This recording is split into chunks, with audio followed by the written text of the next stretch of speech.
¿Qué vale más, el oro que se extrae una sola vez o la agricultura que alimenta por generaciones?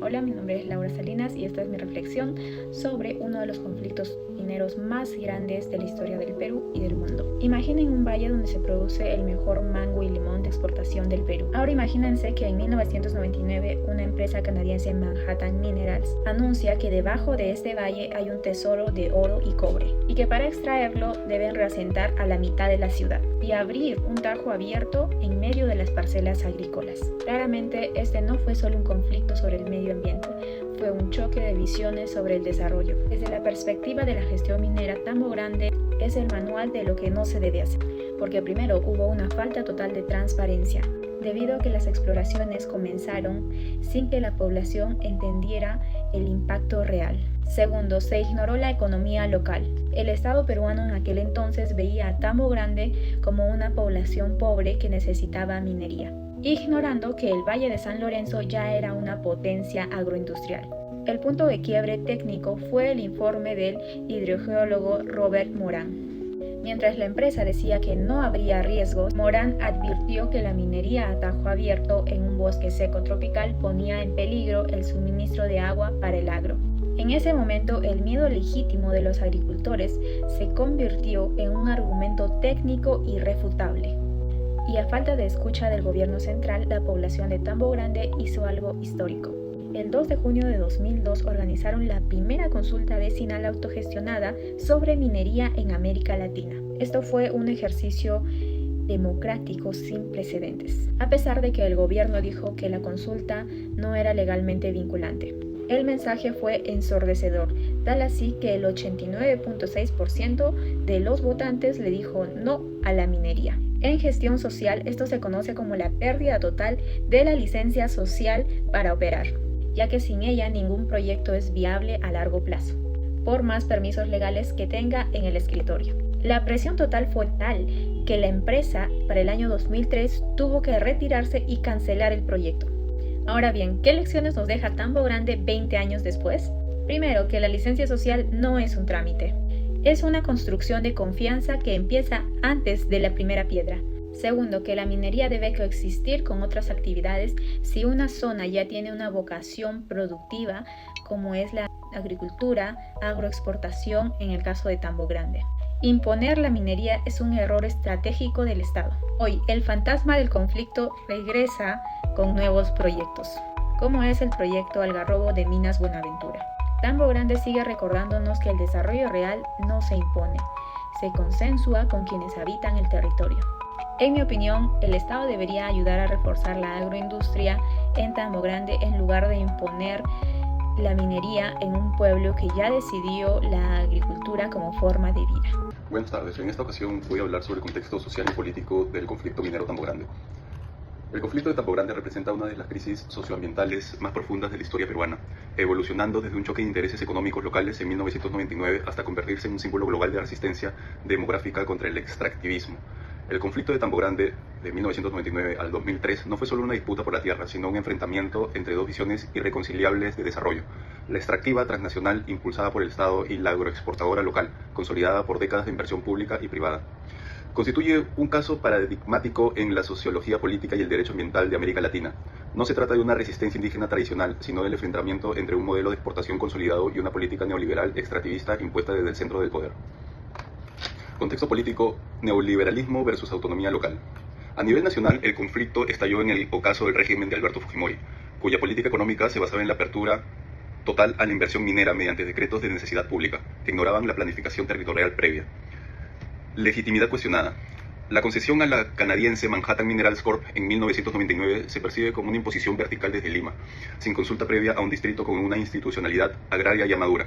Innovación en gobernanza. El aspecto político más disruptivo fue la consulta vecinal en el 2002. Fue la primera vez en Iberoamérica que una municipalidad amparada en la Ley Orgánica de Municipalidades organiza un referéndum formal para que la población decidiera sobre la viabilidad de un producto minero. El rol del Estado. El gobierno central, especialmente durante la transición post-fujimorista, mantuvo una postura ambivalente intentando validar los contratos mineros frente a la creciente presión de redes internacionales de derechos humanos que apoyaban a los agricultores. Contexto social. La identidad del Valle de San Lorenzo. El conflicto no surgió de una comunidad en situación de pobreza extrema, sino de un valle agrícola exitoso y tecnificado que ya exportaba mangos y limones a mercados globales. Identidad y arraigo. La creación del Valle de San Lorenzo, años 50, fue un proyecto de colonización y riego financiado por el Banco Mundial y el Estado peruano. Los pobladores se veían en sí mismos como conquistadores del desierto, que habían convertido tierras áridas en el principal motor agroindustrial de Piura. Percepción del riesgo existencial. A diferencia de otros conflictos mineros donde se discuten las regalías en Tambo Grande, la amenaza era física. El yacimiento estaba literalmente debajo de la ciudad. Explotarlo implicaba asentar a 8.000 personas y excavar un tajo abierto que contaminaba el agua del río, el recurso más sagrado del valle. Estructura organizativa. El Frente de Defensa del Tambo Grande, liderado por figuras como Godofredo García Vaca, asesinado en el 2001, logró unificar a pequeños agricultores y comerciantes, exportadores, bajo una narrativa de defensa de la vida y el agua. El oro mata. Este análisis revela que el conflicto fue una crisis de representación política. Las instituciones locales, municipalidad, se enfrentaron a las situaciones nacionales, Ministerio de Energía y Minas, por el derecho a decidir el futuro productivo del territorio. Buenas tardes, soy la alumna Iveta Aide Rodríguez Cerquillo. ¿Cuál es el impacto del conflicto minero en la sociedad? El conflicto minero en Tambo Grande, Piura, Perú, ocurrido principalmente entre el año 1999 y 2003 contra la empresa canadiense Manhattan Minerals, es uno de los casos más emblemáticos de resistencia social en América Latina. Su impacto transformó profundamente la estructura social y política de la región. Y a continuación les detallo los principales impactos divididos por área. 1. Impacto de la identidad y cohesión social. El mayor impacto fue la consolidación de una identidad agraria. Antes del conflicto, Tambo Grande era visto simplemente como un pueblo agrícola. Tras la lucha se convirtió en un símbolo de defensa de la vida y el agro. Unidad comunitaria. El conflicto unificó a agricultores, comerciantes y familias bajo una sola causa. La consulta vecinal histórica. En el año 2002 se realizó la primera consulta vecinal técnica en el mundo sobre minería, donde el 98% de la población votó en contra del proyecto. Esto sentó un precedente de democracia directa en el país. El punto 2, impacto político e institucional. Surgimiento de nuevos líderes, dirigentes agrarios y sociales pasaron a ocupar cargos políticos, como el caso de Francisco Ojeda, quien pasó de líder de la resistencia a alcalde. Nuevas redes de apoyo. Se crearon alianzas con ONGs internacionales como Oxfam y surgió la red MUCI, una de las redes más importantes de defensa frente a la minería en el Perú. Impacto económico y... El punto 3, impacto económico y de subsistencia. La minería versus la agricultura. En Tambo Grande existía una economía basada en la agricultura, donde hubo mango y limón, que entró en conflicto con la minería. La minería prometía empleo e inversión, pero la población temía perder su actividad agrícola. Protección del Valle de San Lorenzo. La sociedad percibía que la mina de tajo abierto destruiría el motor económico de la zona. La producción de mango y limón, que genera unos 40 millones de dólares anuales.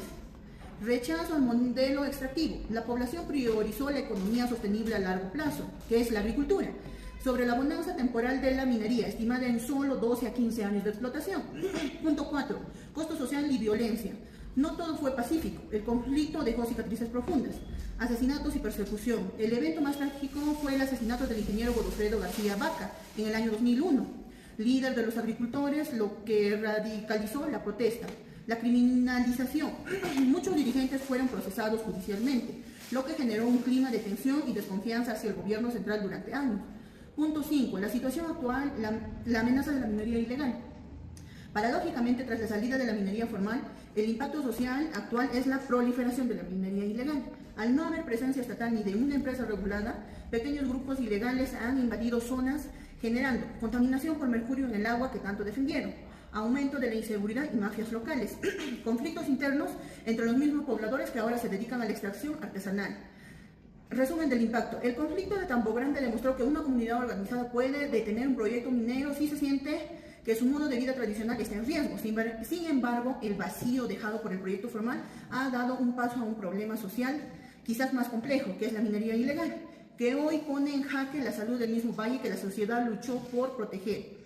El conflicto minero de Tambo Grande tuvo un impacto profundo en la sociedad. ¿Por qué? Generó organización y participación ciudadana, evidenció el choque entre minería y agricultura, aumentó la conciencia ambiental y cuestionó el modelo de desarrollo basado en la extracción de recursos. Muy buenas tardes, profesor. El tema que me tocó exponer es sobre el conflicto minero de Tambo Grande, el punto 2, los principales involucrados. A ver, los principales involucrados están, primero, la minera Manhattan Mineral Corporation, una minera canadiense, que viene a firmar el proyecto en el año 99 con el presidente Alberto Fujimori. La explotación para el oro, el plata y zinc, el valle de Tambo Grande. Segundo, la población local agrícola del Valle de San Lorenzo y Tambo Grande. esta población no aceptó, hubo una oposición muy radical por temor a la apropiación de sus tierras y a al maltrato o a la contaminación de sus aguas. Ellos viven de ello en su localidad, al sembrío de limón, el mango, etc. Luego está, como tercero, la organización social Frente de Defensa del Valle de San Lorenzo y Tambo Grande. Luego las asociaciones agrarias de los productores de limón, como de ellos, luego está el Estado peruano, como gobierno central y entidades públicas, como Centromin, el Ministerio de Interior, la Municipalidad de Tambo Grande, la cual otorga la concesión y licencia a dicha minera, ¿no? Luego las ONGs, la ONG CIPCO, Popper, Acción Oxford. La labor de las ONGs era informar sobre el medio ambiente a la población, asesoría legal y contactaron medios informativos internacionales, la cual hizo el eco de su voz de la población tamborana. Luego la Iglesia Católica, como mediador, pacificador entre ambos involucrados. Cabe recalcar que la población es productor de limón y mango, por ende son exportadores. Quizás ellos ya tenían, ¿no?, el legado de muchos años, ellos no les permite que vengan proyectos desarrollos, ellos no lo aceptan, es por eso que todo este conflicto, ¿no? Ahora, en la actualidad, luego de 23 años, ya ese proyecto, como no llegó al éxito, es cambiado de nombre como Proyecto Algarrobo. La presidenta o el Estado, en el periodo de la presidenta Dina Boluarte, firma contrato con la empresa Buenaventura, en la cual la empresa Buenaventura tiene una proyección de generar recién su proceso en el año 2036, la cual ellos dicen que harán una minera moderna, una minera subterránea. Bueno, dicho todo esto, profesor, puedo decir que la voz del pueblo, como se tiene un dicho, es la voz de Dios. Pero sin el consenso pleno entre el pueblo y el Estado no se logra nada exitoso. Muchas gracias. Buenas tardes, mi nombre es Danica Caterina Rojas Fiestas. El tema que me tocó en esta oportunidad con mi grupo es el conflicto minero en Tambo Grande. Bueno, cuando hablamos del conflicto minero en Tambo Grande, en realidad estamos hablando de algo mucho más profundo que solo la minería. Estamos hablando de cómo un país decide desarrollarse o avanzar, ¿no? Y quién tiene la voz de esa decisión. Por un lado, es cierto que la minería es una de las principales fuentes de ingresos en el Perú, crea inversión, genera empleo, básicamente también el empleo en la zona, mueve la economía, pero en Tambo Grande ocurrió algo clave con la población, ¿no? La población sintió que ese desarrollo no era para ellos, sino era a costa de ellos. Tambo Grande es una zona agrícola donde vive gente de la tierra, de sus cultivos, de años de trabajo que van construyendo poco a poco su economía propia, ¿no?, de las familias. Bueno, eso se sostienen. Entonces, cuando aparece un proyecto minero, ellos piensan que podría afectar su equilibrio, ¿no? Y es donde viene el rechazo, no es irracional, es una forma de defender su propia vida, su propio terreno, su propia economía. Y aquí viene algo importante, ¿no? El conflicto no explotó de la nada, hubo falta de diálogo, poca información clara, no les comunicaron exactamente a la población, a los propietarios de la zona, ¿no? Básicamente. Entonces, una desconexión entre el Estado y la empresa, ¿no?, y la población. Cuando no hay confianza en cualquier proyecto, por más rentable que sea, que está destinado, por más rentable que sea, está destinado al conflicto, ¿no? Pero en Tambo Grande también deja una enseñanza poderosa, que la población puede organizarse, participar y tomar decisiones sobre su propio territorio. No se trata solo de estar en contra de la minería, sino de preguntarnos qué tipo de desarrollo queremos. Hoy el gran reto no es elegir entre minería o agrícola, sino entender el equilibrio real donde el crecimiento económico no destruya los recursos ni ignore a las personas.